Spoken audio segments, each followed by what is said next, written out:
방송에서 제공하는 투자 정보는 투자 판단에 대한 조언입니다. 방송에서 제공하는 주식의 가치, 가격 상승 및 가격 하락에 대해서는 방송사에서 보장하지 않습니다.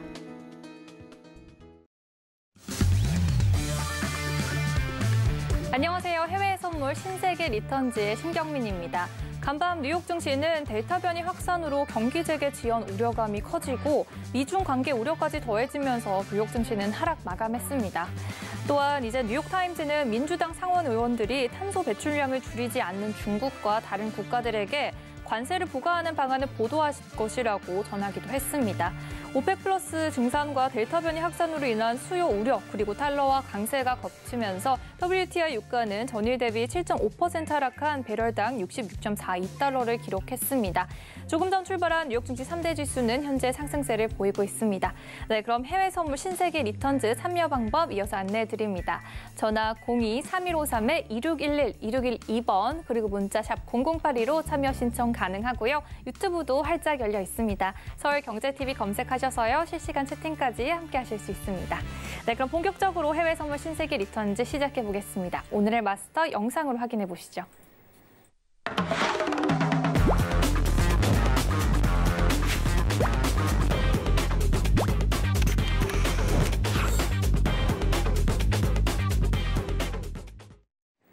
네, 오늘도 차트 남자 마스터님과 함께합니다. 마스터님 반갑습니다. 네, 반갑습니다. 네, 시청자분들께 인사 부탁드립니다.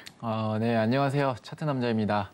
오늘 이제 어제에 이어서 오늘도 인사를 드리게 되는데 요새 시장이 좀 많이 어려우실 것 같아요. 그래서 일단은 뭐 해외 선물보다는 주식 하시는 분들도 상당히 좀 많으실 거라고 생각이 되는데 오늘 일단은 해외 선물 시장에 따라서 또 내일 주식 시장의 또 방향성이 갈리다 보니까 오늘만큼 또 중요하게 여러분들 제가 이제 말씀드리는 시황 같은 것들 집중적으로 좀 공부를 하시면서 내일 전략을 좀 잘 삼으시길 바라겠고 오늘 이제 나스닥 방향성이 앞으로 계속 또 떨어지고 있는 그런 추세인데 앞으로 이 추세가 얼마나 갈 것인가에 대해서 저는 이제 오늘 좀 간략하게 내용들을 좀 준비를 해봤는데 오늘은 좀 집중적으로 내용을 말씀을 드리도록 하겠습니다.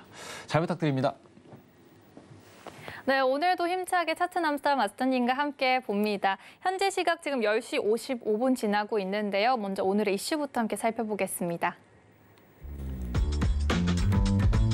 나스닥은 델타 변이 바이러스 확산과 인플레 우려에 낙폭을 키워가는 모습 보였습니다. 골드는 달러 가치 절상으로 단기 대체재 금값이 하락했습니다. 크루드 오일은 오펙 플러스 감산 완화 합의, 수요 우려와 달러 강세에 7.5% 급락했습니다. 이로 FX는 유럽 홍수 피해로 금리 플러스 전환 시점이 지연될 가능성이 높아졌습니다. 네, 나스닥부터 유로 FX까지 오늘의 주요 이슈 함께 살펴봤는데요. 그럼 이어서 저 나스닥 관련한 외신 함께 살펴보겠습니다. 오늘 제가 들고 온 기사는요. Mohammed El-Erian, Stagflation represents biggest worry out there 이란 제목입니다. 이제 모하메드 엘-엘리안이 말한 거죠. 스태그플레이션은 가장 큰 걱정거리다라고 말했는데요. 여기서 스태그플레이션이란 경제 불황 속에서 물가 상승이 동시에 발생하고 있는 상태입니다. 네, 조금 더 내용을 살펴보면요. 전 핑코 CEO이자 알리안츠 경제고문인 엘-엘리안은 인플레이션이 높은 수준을 유지하고 있고 코로나19의 부활이 경제 성장을 위협할 수 있는 우려가 지속되기 때문에 스태그플레이션이 경제의 현재 가장 큰 걱정거리라고 강조했습니다. 이제 또 이러한 걱정이 실현되기는커녕 큰 걱정거리로 떠오르는 것을 원치 않는다고 CNBC에 전했는데요. Because then we have nowhere to hide. 여기 이 뜻은요. 그럼 이제 더 이상 우리가 숨을 곳이 없으니까요. 라고 하는 말입니다. 만약 우리가 이 통화 부양책을 계속한다면 더 높은 인플레이션이 지속될 수도 있다라고도 전했는데요. 한편 다른 입장으로는 이제 정부의 인프라 지출 형태 부양책이 경제 성장을 촉진하기 때문에 도움이 되는 측면도 있다라고 덧붙이기도 했습니다. 그럼 이어서 마스터님과 잠시 후에 더 자세한 얘기 나눠볼 거고요. 나스닥 시세부터 살펴보고 오겠습니다. 나스닥은 현재 0.19% 상승한 14,568포인트 지나가고 있습니다. 네, 오늘 마스터님과 어떤 트레이딩 전략 갖고 가야 할지 팻말 통해서 확인해 보겠습니다. 준비해 주시고요. 3, 2, 1 들어주세요. 매수 전략을 보여주셨어요, 마스터님. 매수 전략 지금 시장에서 사실 네. 매수한다는 것 자체가 뭐 지금 이 시장 이렇게 하락이 나오고 있는데 매수 팻말을 듣는다고 이렇게 이제 생각하실 수 있을 것 같은데 네. 일단은 뭐 제가 이제 어제도 한번 좀 말씀을 드렸다시피 14,550포인트가 일단 좀 되게 중요해 보이는 포인트예요. 그래서 이 시점에서 사실 안착이라도 나온다면 오늘은 뭐 이제 내일은 몰라도 오늘은 기술적인 반등이 좀 나올 수 있는 구간이라고 생각이 들거든요. 그래서 일단 좀 자리값부터 말씀을 드리면 저점 부분에서 일단 좀 잡으시길 좀 바라는 게 매물대가 좀 많이 포진되어 있는 가격대에 항상 말씀을 드리겠죠. 14,520포인트. 14,520포인트를 좀 말씀을 드리겠고 현재 14,520포인트가 한 번의 지지를 좀 받았기 때문에 이 구간대에서 다시 지지 구간을 좀 트라이 한다라고 해서 이제 하락이 좀 어느 정도 나올 때 이 구간대 쌍바닥을 형성해 줄 가능성이 상당히 좀 높다라고 이제 보고 있는 포인트이기 때문에 이 시점에서 저는 일단 매수 대형 포인트 말씀을 드리겠고 이제 뒤에서 추가적으로 자리 포인트 말씀드리면서 차트 분석 도와드리도록 하겠습니다. 이상입니다. 네, 오늘은 마스터님께서 저점 부근에 잡자라고 말씀해 주셨는데요. 현재 14,520포인트 짚어주셨습니다. 관련해서 조금만 더 차트 분석해 주시죠, 마스터님. 네, 일단은 일봉이죠. 이 일봉에 대한 추세점이 이제는 드디어 뭐 심리선이 이탈이 나왔습니다. 종가 기준으로 이탈이 나왔고요. 일본 관점에서 봤을 때 저는 이제 전일에 한번 말씀드렸던 이제 음봉이죠. 이 음봉 라인대가 혹시나 아랫꼬리를 달고 나서 종가 기준으로 21선 지지를 안착을 해준다라면 사실 뭐 이번 주도 어느 정도 뭐 언제든지 기술적인 반등 부분이 좀 나올 수 있다라고 이제 생각을 했었는데 아니나 다를까 뭐 종가가 이탈이 나왔어요. 이탈이 나왔다라는 건요, 뭔가 이제 추세적인 방향이 중기적인 추세 방향이 매도에 대한 추세로 갈 가능성이 일단 좀 높다라고 보고 있고 과거 수준에서 봤을 때 21선이 통상 이탈됐을 때는 이 구간대에서 하락 이탈이 좀 강하게 나왔어요. 거의 뭐 121선까지 이탈이 나오는 관점을 좀 보여줬는데 저는 일단은 좀 간단하게 기술적인 조정 포인트라고 생각을 하는 이유가 이 매수에 대한 채널이죠. 이 매수에 대한 채널이 지금 현재 고가 라인대부터 복사해서 추세를 이어보면 그냥 딱 고가 라인대가 맞는 가격대예요. 지금 보시게 되면 14,500 라인대가 이제 15,000포인트죠. 15,000포인트 거의 도달이 왔다가 현재는 고가 상단에 맞고 저항으로 무너지는 가격대예요. 그래서 뭔가 이제 제가 뭐 뒤에서 이 기본적 분석을 통해서도 말씀을 드리겠지만 기술적인 분석에서 봤을 때 지금은 어떻게 보면 조정이 좀 나올 차례다. 나오는 구간이다라고 이제 여러분들이 생각하시면 좋을 것 같아요. 매수에 대한 채널을 계속적으로 지켜주다 보니까 사실 너무 크게 상승했었거든요. 이때도 뭐 여러 가지 악재들은 존재했지만 나스닥은 계속 상승을 하고 있었죠. 근데 뭐 지금 이제 뭐 하락 나오면서 얘기들이 많이 나오고 있어요. 뭐 네. 코로나 델타 변이 바이러스로 인해서 이 경제가 회복할 수 있는 국면이 조금 늦춰지는 게 아닌가. 이 부분에 대해서 우려감으로 인해 뭐 나스닥이 하락했다. 뭐 이런 식으로 얘기들이 많은데 일단 기술적인 부분에서 말씀을 드리면 고가까지는 왔다. 고가까지 왔기 때문에 기술적인 조정 포인트가 나오는 게 저는 당연한 이치라고 생각을 해요.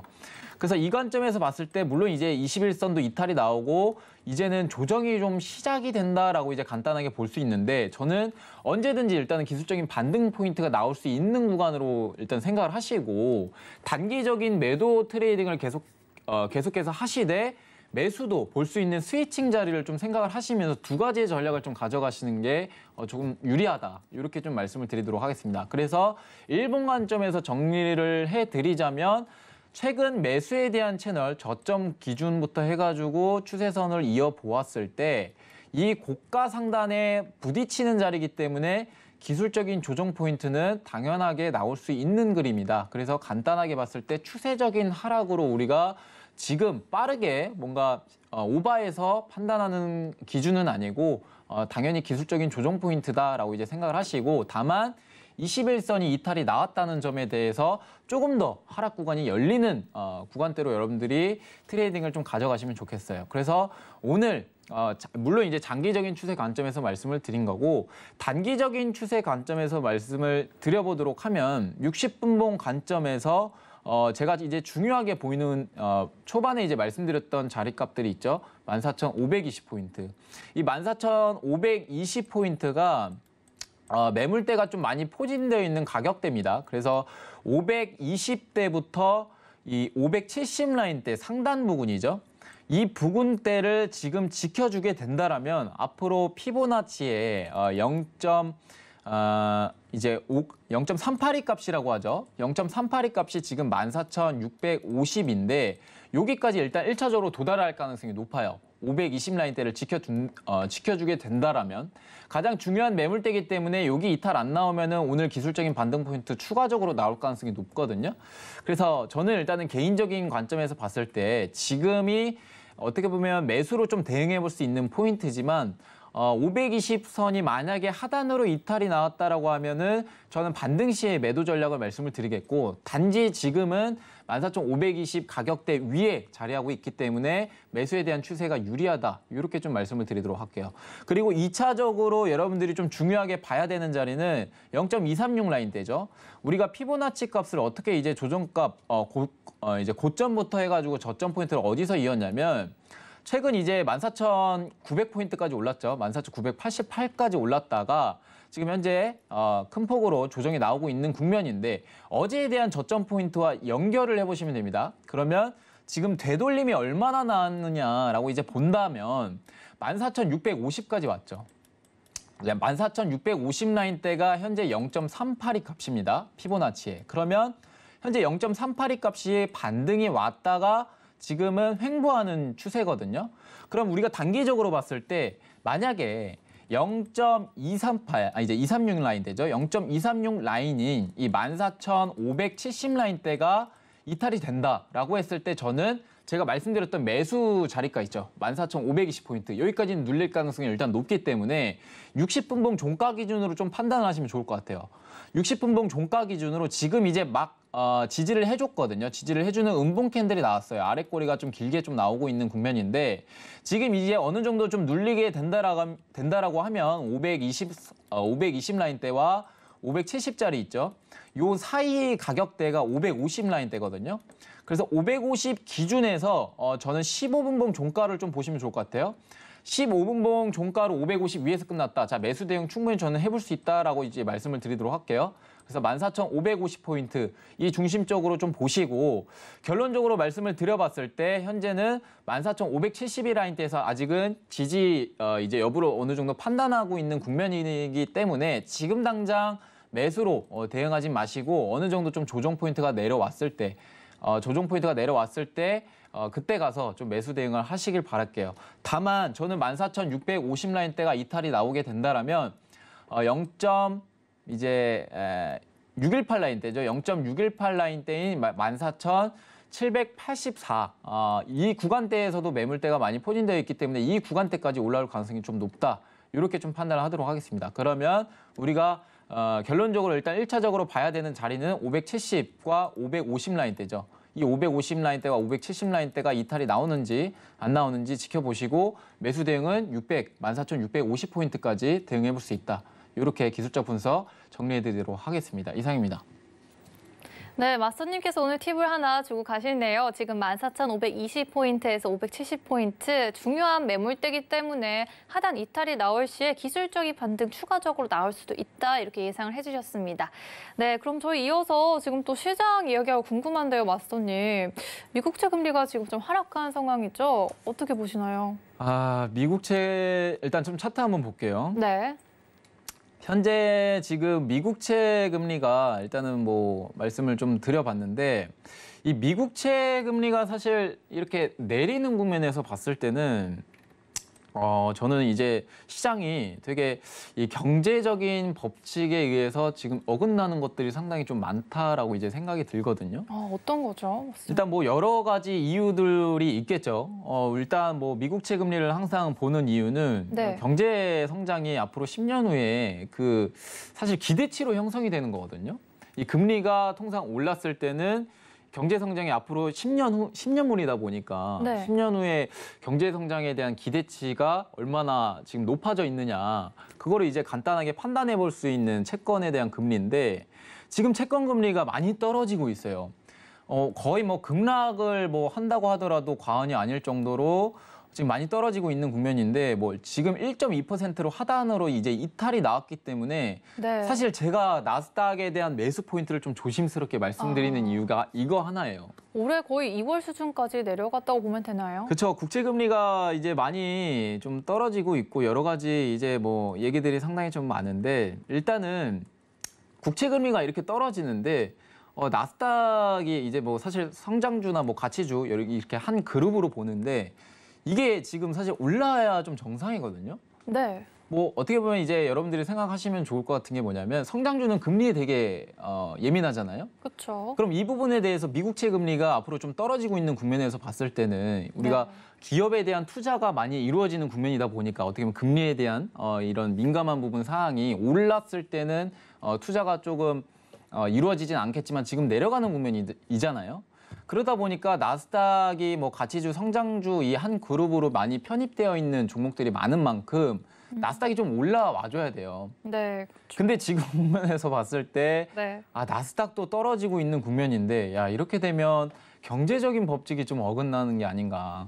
저는 그렇게 이제 간단하게 생각을 해볼 수 있는데 아무래도 저는 일단 가장 큰 이유가 성장이 나온다고 하더라도 경제 성장이 어느 정도 바탕이 되어 있는 상태에서 성장이 좀 나와주면은 오히려 그 부분에서 이제 플러스 요인이 돼서 추가적으로 나스닥이 상승할 수 있다라고 이제 말씀을 드리겠는데 지금은 되게 애매한 상황이에요. 이도저도 아닌 상황이기 때문에 아무리 뭐 투자가 이루어진다고 한들 금리가 약해서 투자가 이루어진다고 한들 상승할 수 있는 분위기는 좀 제한적이지 않나.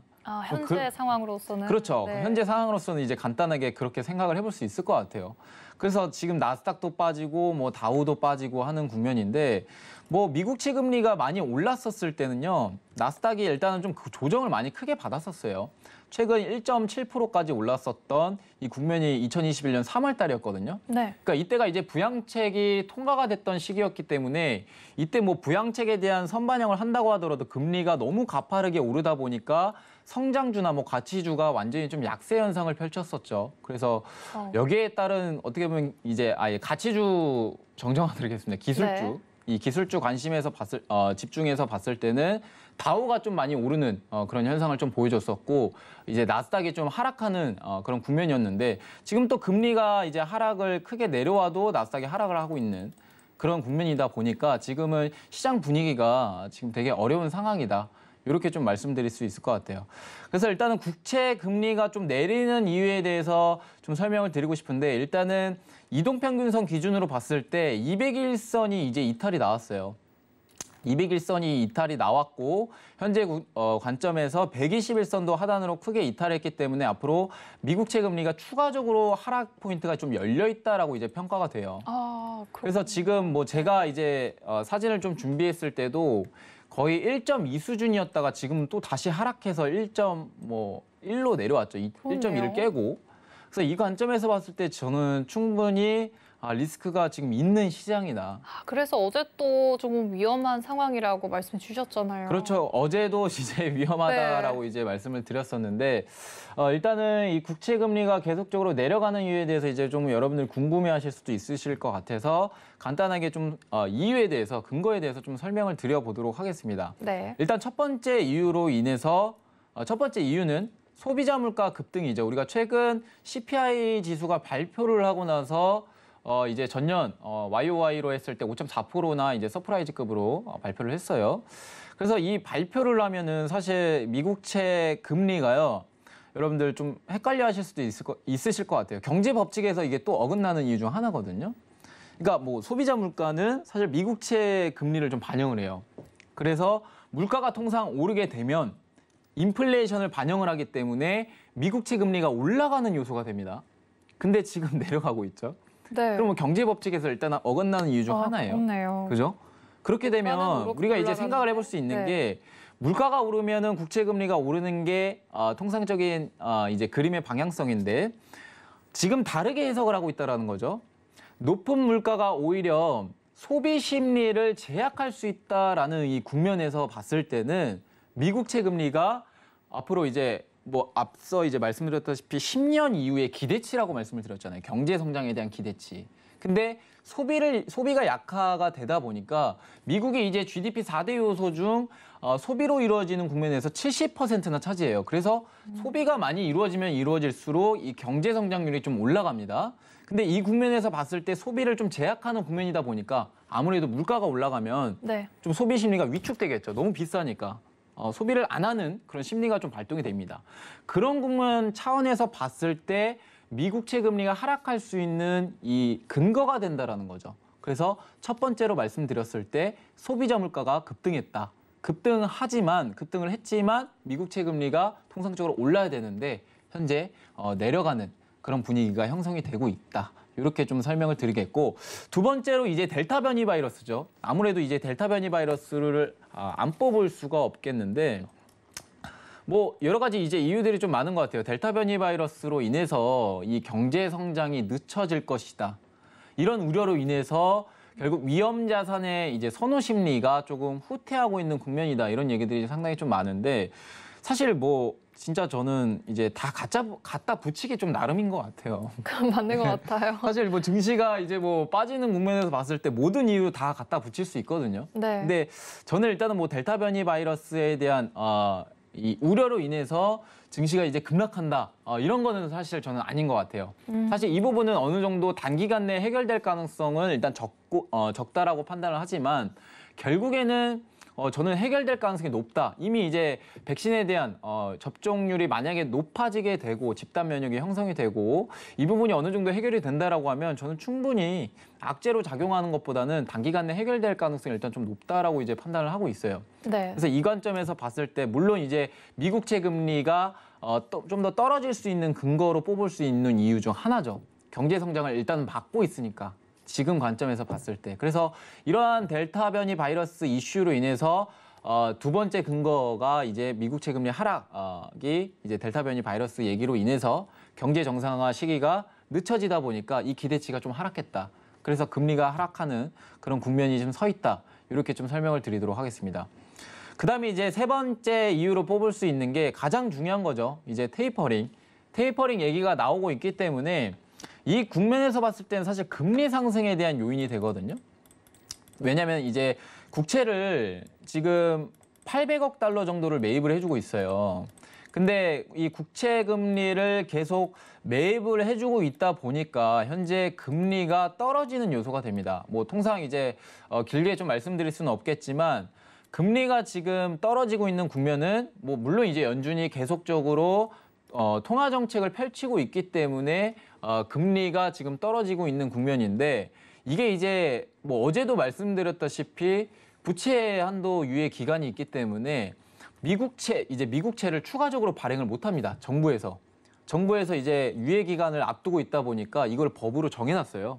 그래서 이 부채 한도가 어느 정도 좀 넘어가면 국채 발행을 못하게 이제 법으로 정해놨는데 이 기간을 늘려줄지 아니면 뭐 언제 또 다시 이제 결정이 될지는 잘 모르겠지만 네. 이 기간 내에는 국채 발행을 좀 더 할 수가 없기 때문에 오히려 공급량이 조금 제한되고 있는 국면에서 지금 국채를 계속 매입을 해주고 있다 보니까 시중에 대해서 공급량이 좀 더 없어지게 되고 가격이 올라가는 요소가 되기 때문에 지금 금리가 떨어지고 있다. 이렇게 이제 평가를 내리시면 좋을 것 같아요. 그리고 뭐 전문가들이 사실 얘기를 많이 했거든요. 미국채 금리가 1.7% 갔을 때 이거 2%도 간다. 이런 식으로 좀 얘기들이 많이 나왔거든요. 아, 그런가요? 그렇죠. 그때 이제 사실 그게 제일 많이 나왔었는데 네. 사실 1.7% 고점을 찍고 바로 하단으로 이탈이 나왔죠. 그래서 여기에 대한 이유도 있는 게 이제 금리 상승에 이제 투자를 하는 기관들도 있을 것 아닙니까? 채권 네. 시장에. 근데 이 포지션들이 대거 이제 매도를 하면서 손실을 보고 이제 매도를 나온 거죠. 그죠? 예측이 틀렸음에 네. 이제 채권 시장이 이 매도 포지션이 빠진 거예요. 그래서 이 매도 포지션이 빠졌기 때문에 국채 금리가 하락하는 그런 요소가 이제 만들어졌다. 그게 이제 총합 통틀어서 이제 말씀드려봤을 때 이런 네 가지 요소들로 인해서 현재 국채 금리가 강하게 하단 이탈이 나오고 있는 국면이다. 그래서 저는 일단은 국채 금리가 좀 상승할 수 있는 요소들을 한번 뽑아 본다면 네. 아무래도 이제 국채 발행을 좀 더 해야 되겠죠. 국채 발행을 좀 더 하게 된다라면 기간을 연장 그러죠. 뜻인가요? 그렇죠. 아, 네. 기간을 연장을 해줘야만이 정부에서 다시 국채 발행을 하면서 이 국채 네. 금리가 상승할 수 있는 그런 근거들을 좀 만들어주지 않을까. 그게 이제 7월 말에 정해진다는 거 어제 말씀해 주신 거죠? 그렇죠. 7월 말에 이제 정해지게 되는데 이게 네. 이제 시간이 상당히 좀 많이 걸려요. 아, 결정하기까지. 이게 이미 시장에 네. 대한 분위기가 어떻게 형성이 되었냐면 이미 7월 31일 날에 결정이 안 될지 거의 채권 시장은 알고 있습니다. 아, 이미 지금 눈치를 그렇죠. 챈 건가요? 그렇죠. 이미 이제 눈치를 챘고 저는 네. 이제 이 얘기가 좀 가장 좀 중요한 것 같은데 이 상원이 어떻게 보면 그 이제 저희도 휴가 가듯이 상원이 이제 휴가를 가요. 8월 이 중순에서 봤을 때도 네. 이 어떻게 보면 회의를 열 수 있는 그런 기간이 일단은 좀 이제 생각보다 좀 멀어지게 되는데 9월 달에 보면은 지금 예산안 조정 절차도 있거든요. 그래서 이 예산안에서도 합의를 봐야 되기 때문에 아무래도 이 7월 31일 날에 이제 부채 유예 기간을 결정 내리기까지는 일단 시간이 좀 소요될 가능성이 높다라고 이제 판단을 하고 있어요. 그 뜻은 무슨 의미로 다가오나요? 미국채 금리가 계속 하락할 수 있는 국면이 열리고 현재 관점에서 미증시나 여러 가지 이제 증시의 상황들이 어떻게 보면 박스권이나 추세적 상승을 보여주기는 일단 단기적으로 힘들어 보인다. 이렇게 이제 판단이 되는 거죠.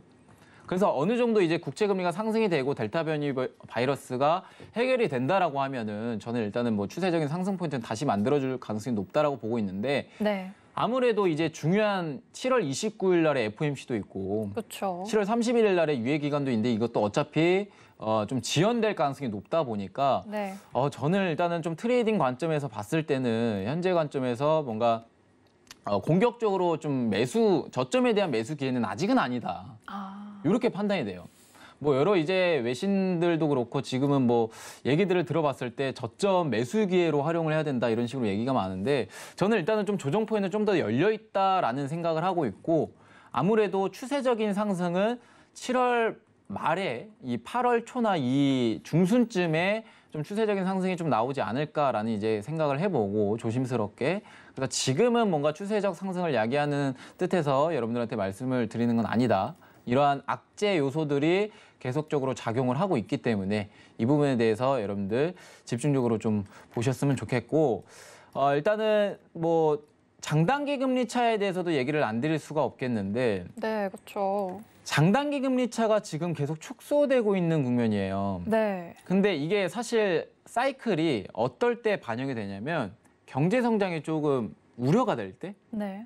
우려가 될 때 이 장단기 금리 차가 좀 축소되는 사이클이 좀 왔었어요.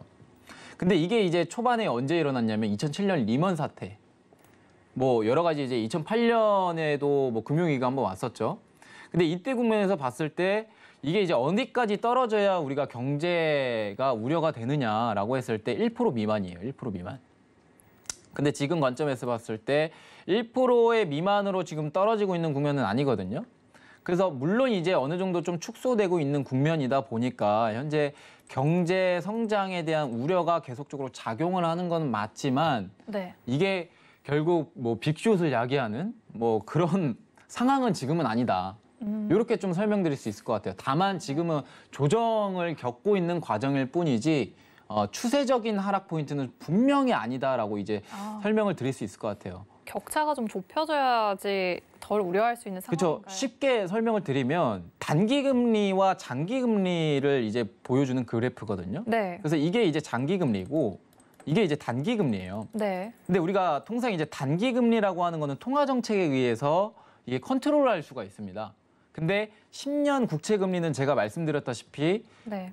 기대치예요. 시장에서 형성이 되는 금리입니다. 아, 그렇죠. 네. 예. 그래서 뭐 이제 벤 버냉키라고 이제 테이퍼링 할 때도 2013년에 이거를 막 국채를 엄청나게 사가지고 찍어 누르는 그런 일이 있었어요. 네. 그래서 욕을 많이 먹었죠. 시장의 분위기로 형성이 돼야 되는 부분인데 이걸 억지로 누르려고 하다 보니까 네. 그때 이제 한번 증시가 크게 무너졌었던 그런 국면이 있었습니다. 그래서 지금 국면에서 봤을 때 단기금리, 이 단기금리가 올라오는 그림과 장기금리가 내려오면서 경제 성장이 지금 약화되고 있는 국면이다. 이렇게 이제 판단하시면 좋을 것 같고, 왜 이제 여러분들 이것도 되게 헷갈려 하시는 분들도 많으실 테고 모르시는 분들도 많으실 것 같아요. 단기금리는 이제 생각을 해봤을 때 예금금리라고 생각을 하시면 됩니다. 단기금리는 예금금리고, 국채금리라고 했을 때 대출금리, 이 대출금리라고 생각을 하시면 좋을 것 같아요. 그래서 우리가 뭐 모기지와 이제 연동되어 있는 만큼 대출금리라고 이제 말씀을 드릴 수 있겠는데, 이게 이제 축소가 되면 될수록 역전 현상이 일어난다라고 하죠. 역전 네. 현상. 그래서 예금 금리가 오히려 더 올라가는. 그럼 은행 입장에서 봤을 때 대출 금리가 내려가면 내려갈수록 이제 과거에서 봤을 때 축소하는 그런 성향들이 좀 나타났었어요. 그럼 은행이 대출을 축소를 하게 되면 기업에 이제 관련된 투자도 잘 이루어지지 않겠죠. 그렇네요. 그럼 기업에 대한 성장이 더뎌지고, 네. 기업에 대한 성장이 더뎌지게 된다면 이 고용과 그다음에 소비적인 측면에서 봤을 때도 되게 우려가 되고 침체가 되는 국면이기 때문에 우리가 통상 실질금리, 이 장단기 금리 차이라고 하죠. 이게 역전 현상이 일어난다고 하면 경제 우려 사이클이 지금 현재 발동되고 있다. 이렇게 이제 평가를 해요.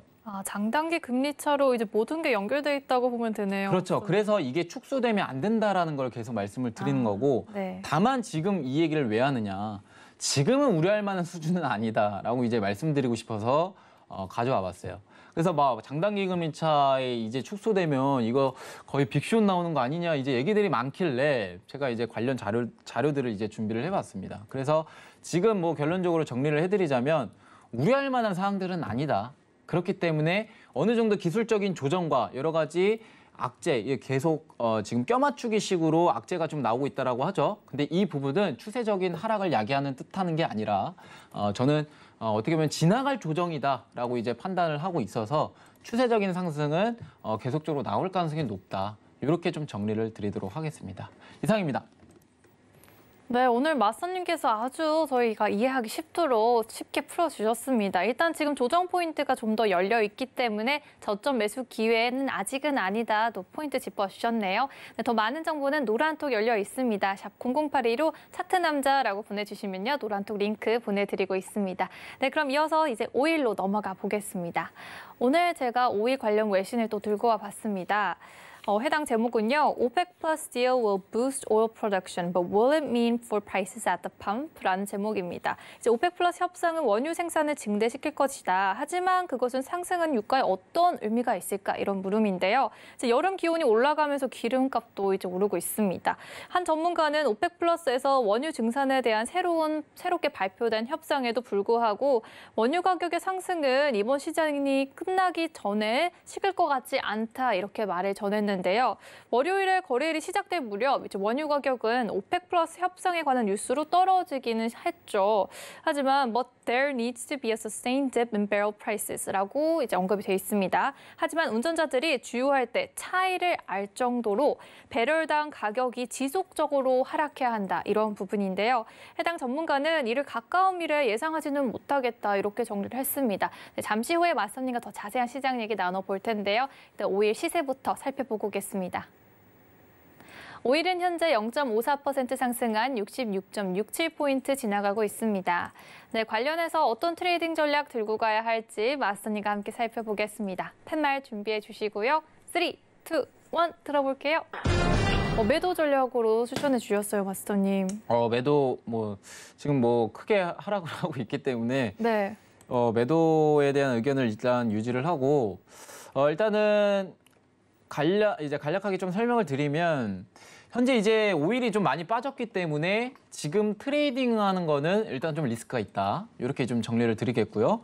지금 이제 대응하시지 마시고 어느 정도 기술적인 반등 포인트 나올 때까지 좀 대기하시는 게 좋다라는 이제 의미에서 포지션을 좀 잡아드릴 건데 68.50달러 선입니다. 68.50달러 선. 제가 이제 전일에도 한번 말씀을 드렸던 포지션 가격대죠. 그래서 저는 이 관점에서 매도 대응 하시길 바라겠습니다. 저는 이 구간대가 좀 가장 중요하다라고 이제 판단을 하고 있어서 제가 68.50달러 선에서 매도 전략 말씀을 드리도록 하겠습니다. 이상입니다. 네, 현재 오일이 빠진 상황이기 때문에 트레이딩이 다소 위험해서요. 기술적인 반등 포인트인 68.50달러 확인하시고 들어가셔야 한다고 짚어주셨습니다. 저희 관련해서 차트 조금 더 살펴보겠습니다, 왓슨. 제가 이제 뭐 일봉 차트 보면서 좀 설명을 드리도록 할게요. 네. 장대 음봉이 나왔어요. 그죠? 나왔네요. 제가 이거를 일단은 좀 보기 위해서 트레이딩 전략을 이제 어제는 좀 보수적인 관점에서 좀 말씀을 드렸는데 지금 이제 장대 음봉이 나온 시점에서는 이미 발산이 거래량도 크게 터졌고 가장 중요한 추세를 판단할 수 있는 기준봉이 돼요. 기준봉. 그러면 이 기준봉에서 봤을 때 네. 우리가 저가 라인 때 뭐 중심, 종가 뭐 이제 저가도 있겠지만 지금 봤을 때 고가 라인 때까지 올라갈 가능성은 일단 상당히 좀 적다라고 이제 판단을 하고 있기 때문에 지금 고가 라인 때까지 본다라는 게 아니고 이 음봉에 대한 중심 포인트를 일단은 좀 생각하시면 좋을 것 같아요. 자, 61선에 대한 이동평균선도 지금 현재 이탈이 나왔습니다. 그래서 이탈이 나왔기 때문에 지금은 매도적인 추세가 유리하다. 이렇게 좀 일단은 간단하게 설명을 드리겠고 61선까지 다시 일격 반등은 어느 정도 좀 나올 가능성이 일단 크다라고 생각을 해서 지금 당장 매도로 대응하지 말라고 말씀을 드린 거예요. 그러면 지금 5일선에 대한 가격대를 보게 된다면 지금 69.50달러 선의 5일선 가격대가 있거든요. 그러면 지금 배열 흐름상으로 봤을 때 현재 5일선이 61선보다 지금 위에 있는데 오히려 11선, 21선이 5일선 위에 있죠. 그렇네요. 그럼 지금 아직 역배열이 제대로 맞춰진 건 아닙니다. 단기적인 네. 중심에서는 역배열로 맞춰지는 국면인데 이 장기 이동 평균선에서는 아직 정배열 현상이기 때문에 네. 지금 61선 간에 어느 정도 가격이 좀 어떻게 보면 형성되는 구간이라고 판단하시면 좋을 것 같아요. 그래서 분명 이제 말씀을 드리지만 어느 정도 기술적인 반등 포인트는 나올 가능성이 높다. 그러면 네. 지금 캔들 사이와 이제 5일선 이동 평균선 간의 이 간극을 보시게 되면 지금 많이 괴리감이 있죠. 이 5일선이 네. 빨간 선이고 캔들선으로 봤을 때 괴리감이 많이 벌어져 있기 때문에 못해도 이 음봉에 대한 중심가까지는 올라오는 거 확인하고 저는 다시 추세적인 매도로 대응하는 게 유리하다. 이렇게 좀 말씀을 드리도록 할게요. 중심가가 몇 포인트인 거죠, 마스터님? 양봉의 중심가는 여러분들 차트도 이제 다 뭐 제각각 다르겠지만 지금 키움증권 영웅문에서 이제 말씀을 드리면 네. 자 차트 툴을 키면요 봉중심가를 체크를 할 수가 있어요. 네. 그래서 봉중심선이라는 이 가격대 보이시죠? 네네. 여기 이제 가운데 클릭하면 딱 뜹니다. 쉽네요. 네, 쉽죠, 여러분들. 그러면 오늘의 지금 꿀팁을. 봉중심가 네. 봤을 때 68.72 라인대이기 때문에 여기까지는 일단 기술적인 반등이 나와줘야 돼요.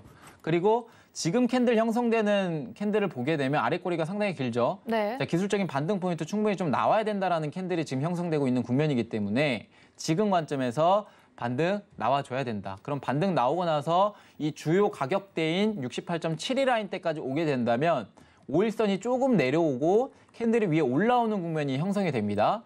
그러면 지금 관점에서 보다는 우리가 이런 부분들이 형성이 됐을 때 매도 대응하는 게 훨씬 더 유리하다. 이렇게 기술적인 분석 정리해드리도록 하겠습니다. 이상입니다. 네, 현재 고가 라인대까지 올라갈 가능성은 역시나 적고요. 이제 음봉의 중심 포인트에 대해서 설명해 주셨는데 반등 나오는지 살펴보고 이제 들어가야 한다고 짚어주셨습니다. 저희 관련해서 이제 시장 이야기로 넘어가 보나요, 마스터님? 네, 일단 오펙 플러스 합의에 관련해 가지고 이러한 이제 얘기들이 어떤 얘기들이 좀 나왔는지 네. 간략하게 좀 복귀 차원에서 좀 설명을 드리도록 하겠습니다. 자, 일단은 저는 이제 변수가 조금 작용을 한다라고 이제 생각을 해요. 오펙 플러스 합의되고 완만하게 합의됐으면 무슨 변수냐라고 이제 생각을 하실 수 있으실 것 같은데 네. 이게 이제 오히려 공급 과잉으로 나올 가능성이 좀 높다라는 거죠. 공급 과잉이요. 그렇죠. 어떻게 보면 이게 중기적인 추세도 그렇고 단기적인 추세도 오히려 공급 과잉이 나올 가능성이 좀 높다라고 생각을 하는 게 일단은 상품에 대한 원유로서 이 수요와 공급적인 측면에서 가격이 결정됩니다. 가장 기본적으로. 네. 그러면 수요와 공급이 상당히 민감하게 받아들이겠죠. 그래서 최근 오펙 플러스가 합의가 되고 나서 어떻게 보면 감산 기간을 연장한다라는 의미지만 결국엔 40만 배럴씩 증산을 한다라는 얘기거든요. 그러니까 결국에는 증산을 한다라는 얘기이기 때문에 이러한 측면이 해소가 되면서 지금 현재 오일이 하락하고 있는 국면이다. 이렇게 좀 생각을 하시면 좋을 것 같아요. 그럼 그러한 내용들이 이제 어떤 내용들이 나왔냐면 2021년 8월부터 12월까지 총 200만 배럴을 약 5개월에 걸쳐서 그러면 월당 40만 배럴씩 증산을 하는 거거든요. 네. 그리고 나서 2022년 12월까지 감산 기간을 연장한다라고 했어요. 연장을 또 했네요. 증산을 계속 하겠지만 네. 감산을 계속 하겠다. 그러니까 이게 참 헷갈려요. 저도 항상 이렇게 말할 때 상당히 증산과 헷갈리는데. 감산 기간. 그죠? 네. 감산 기한 공조를 네. 유지하겠지만 여기에 이제 맞춰서 증산을 하겠다. 그럼 여기서 이제 아래에서 나오죠. 현재 기준에서 580만 배럴 정도 이제 감산 규모를 좀 유지하고 있는 중인데 네. 여기서 점진적인 증산을 하겠다라는 거예요. 아시겠죠? 네. 그러면 감산 규모에서 오히려 조금 소규모에 대한 증산이 열리다 보니까 이제 공급하는 측면에서 봤을 때 지금 뭐 하반기나 여러 가지 경제 성장이 될 것을 이제 어느 정도 생각을 해서 반영을 해서 수요에 이제 맞춰주겠다라는 거거든요. 네. 그러니까 앞으로 이제 수요가 증가할 것이라는 이 기대치가 있다 보니까 오펙에서도 점진적인 증산에 합의를 한 거고요. 그다음에 뭐 추가적으로 봤을 때 2022년 이제 5월에 이게 종료가 돼요. 그럼 2022년 5월에 감산을 계속 유지를 하는데 여기서 이제 아랍이 뭐 계속 찡찡댔다라고 했죠. 그렇죠. 증산해달라고. 자기도 네. 이제 사실 2022년 뭐 12월까지 감산 기간 연장하는 거는 난 동의하지 않는다라고 이제 아랍은 계속 얘기를 했고 거기서 이제 사실 봐준 거거든요. 이제 증산을 해주겠다. 네. 그래서 합의가 된 거고. 그러면 317만에서 5월 달 이후부터는 350만 배럴 증산을 하게 됩니다. 그다음에 뭐 사우디도 플러스 50만 배럴 정도 증산을 하고 2022년 5월 이후에 말씀을 드리는 거예요. 그다음에 러시아도 플러스 뭐 50만, 뭐 쿠웨이트랑 뭐 이라크 해가지고 플러스 15만 정도 증산을 하게 되는데 이 부분에서 봤을 때 오펙의 총 산유량이 가장 중요할 것 같아요. 이게 총 산유량을 봤을 때 2021년 2분기에 2,553만이고요. 그다음에 4분기로 가면 갈수록 이제 좀 더 늘어났죠. 2,847만이에요. 그럼 이게 앞으로 이 기조로 계속 유지한다라고 했을 때 2022년 2분기에는 3,037만까지 급등합니다. 그럼 이렇게 되면 사실 공급 과잉 우려가 생길 수밖에 없거든요. 네. 그러면 이게 오일이 더 추가적으로 하락할 가능성이 일단 좀 크게 열려 있는 거고 드라이빙 시즌이 어차피 끝나잖아요. 이번 연도 안에. 아, 그렇네요. 이번 연도 안에 끝나고 지금 단기적으로 봤을 때도 델타 변이 바이러스가 확산 중에 있다 보니까 결국에는 재택근무라든지 뭐 자택에 있고 여러 가지 이제 돌아다니지 않게 되면 이 수요도 어느 정도는 지금 떨어질 가능성이 일단 크게 염려를 하고 있는 거예요. 그래서 지금 오일이 크게 하락하고 있는 국면인데 지금 이 추세대로라면 2022년에도 오히려 60달러 선을 하회할 가능성이 높습니다. 그래서 저는 일단은 좀 간단하게 말씀을 드리는 하회를 게 한다고요, 맞습니다. 그렇죠. 60달러 선을 하회할 가능성이 높다라고 이제 판단을 드리는 게 네. 2022년까지 공급 과잉이 계속 된다면 그래서 가장 중요한 건요. 2021년 9월 1일 날에 한번 또 얘기를 해요. 오펙 네. 플러스. 여기서 이제 만약에 수요적 지금 여러 가지 이제 변수들이 작용하다 보니까 공급을 오히려 좀 줄이자라는 얘기가 안 나왔을 때는 오히려 또 추가 하락 요소가 됩니다. 그래서 저는 일단은 단기적인 관점에서 봤을 때 오일이 계속적으로 하락할 수 있는 국면이지만 하락 부분을 어느 정도 좀 지지해 줄 수 있는 가능성이 일단 좀 높다라고 보고 있는 게 여기서 이제 말을 바꿀 수가 있으니까.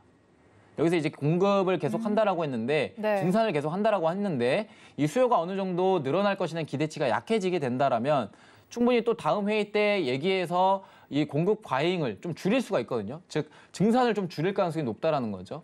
그래서 이 부분에 대해서는 오히려 좀 하단으로 또 이탈이 나올 가능성은 어느 정도 좀 제한적이다 보니까 이게 지금 위아래 양방향이 다 있는 것 같아요. 그래서 저는 일단 트레이딩 전략은 단기적으로는 매도로 가져가시되 만약에 매도로 이렇게 크게 수익 보시려고 하지 마시고 어느 정도 일정 부분에서 수익 실현을 꼭 하시면서 그런 전략을 가져가시는 게 좀 더 시장에게 이제 유리하게 좀 대응할 수 있다. 이렇게 좀 말씀을 드리면서 5일 정리해드리도록 하겠습니다. 이상입니다. 네, 오늘 또 오펙 플러스 관련해서도 마스터님께서 풀어주셨는데요. 저희 더 궁금하신 점은요. 노란톡톡에서 해결하실 수 있습니다. 샵 0082로 차트남자라고 보내주시면요. 저희를 노란톡 링크 보내드리고 있습니다. 그럼 이어서 골드 시세 함께 살펴보겠습니다. 골드는 현재 0.70% 상승한 1821.8포인트 지나가고 있습니다. 관련해서 어떤 트레이딩 전략이 오를지 저희 맞선님과 팻말 통해서 확인해 보겠습니다. 준비해 주시고요. 3, 2, 1 들어주세요.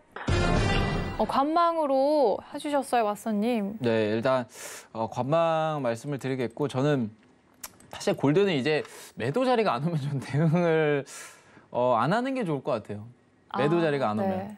사실 골드가 지금 이렇게 상승하고 있는 국면은 지금 시장이 되게 혼재가 빠져 있잖아요. 그렇죠. 시장이 혼재에 빠져 있다 보니까 네. 지금 뭐 여러 가지 이제 항상 말씀을 드리지만 뭐 달러 수요도 올라가서 지금 달러 강세 현상이고요. 네. 그다음에 골드도 지금 안전자산이다 보니까 여기에 대한 안전자산 이 선호 심리가 좀 높아진 것 같아요. 그래서 골드에 대한 수요도 올라가고 있고 네. 그리고 뭐 국채 수요도 좀 올라가서 금리가 지금 계속 떨어지고 있는 국면이다 보니까 지금이 어떻게 보면 골드가 상승할 수밖에 없지 않나. 물론 이제 단기적으로 봤을 때 장기적인 추세는 저는 어떻게 보면 골드는 이제 크게 하락할 가능성을 열어두고 있는데 네. 지금 관점에서 저는 이제 매수 대응한다라는 것 자체가 저는 이 부분이 어느 정도 해결될 가능성이 좀 높다라고 보고 있어요. 뭐 코로나19라든지 소비자 물가라든지 최근 이제 소비자 물가 발표하면서 이게 이제 골드가 상승을 한 거거든요. 그러니까 다시 어떻게 보면 물가가 올라오다 보니까 이 부분에서 인플레이션 해지 수요가 좀 늘어나게 된 거죠. 그래서 골드에 대한 수요가 좀 늘어나서 지금 계속 상승하고 있는 국면인데 일단 단기적으로 좀 포인트들을 좀 말씀을 드리면 중요 포인트들을 일단 고점 기준으로 좀 보시고 일본 관점에서 봤을 때 저는 일단 1,700달러 선까지 내릴 가능성이 높다라고 이제 판단을 하고 있는 거예요. 이미 이제 뭐 매도에 대한 추세도 다시 이탈이 됐지만 지금 매도 추세도 한 번 더 생성이 됐거든요. 그래서 이 구간대로 놓고 봤을 때는 하단 지점은 좀 더 크게 열려 있다라는 게 판단이 서요. 그리고 간단하게 이제 말씀을 드려보았을 때 골드는 단기적인 이슈에 움직이는 그런 방향이지 우리가 뭐 추세적으로 움직이는 매수의 방향이 아니다. 이렇게 좀 설명을 드리도록 하겠습니다. 네. 그래서 단기적인 관점에서 매수를 뭐 굳이 대응해 볼 수는 있겠지만 저는 일단 매도 자리가 충분히 온다라고 이제 말씀을 드리고 이렇게 좀 정리를 해드리도록 할게요. 그래서 골드는 좀 관망하고 매도 자리가 올 때 추가적으로 제가 포지션은 방송에서 말씀을 드리도록 하겠습니다. 방송에서 말씀을 못 드리면 노란 독방에서 말씀을 드리도록 할게요. 이상입니다.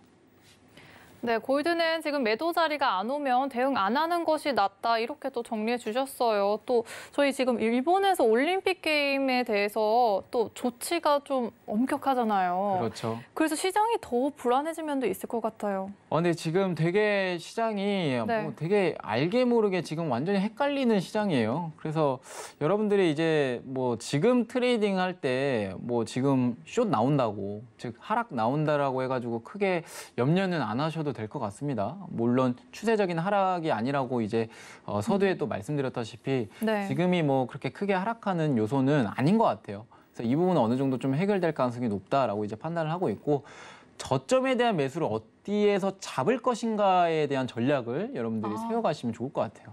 그 부분을 이제 노란톡방에서 말씀. 그렇죠. 노란톡방에서 같이 네. 이제 좀 설명을 드리면서 토론하는 방식으로 좀 진행을 해보고 있으니까요. 네. 여러분들 많이 노란톡방 참여하셔서 좋은 정보들을 얻어가셨으면 좋겠습니다. 방송에서도 맞선님께서 자세하게 설명해 주셨지만 이제 노란톡방에서는 정말 1대1 가회처럼 그렇죠. 세밀하게 봐주신다고 들었거든요, 맞선님. 사실인가요?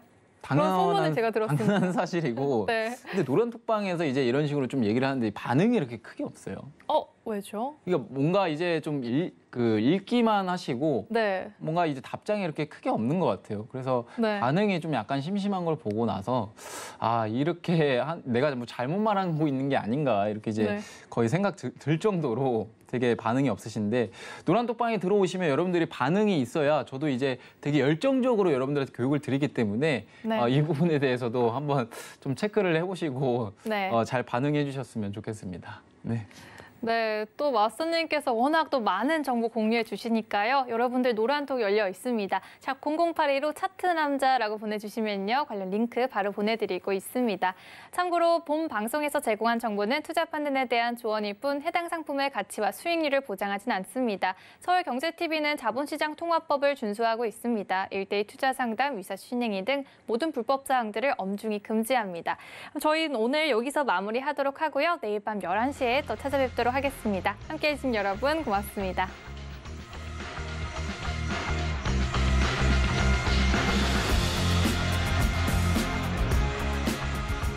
본 방송에서 제공하는 투자 정보는 투자 판단에 대한 조언입니다.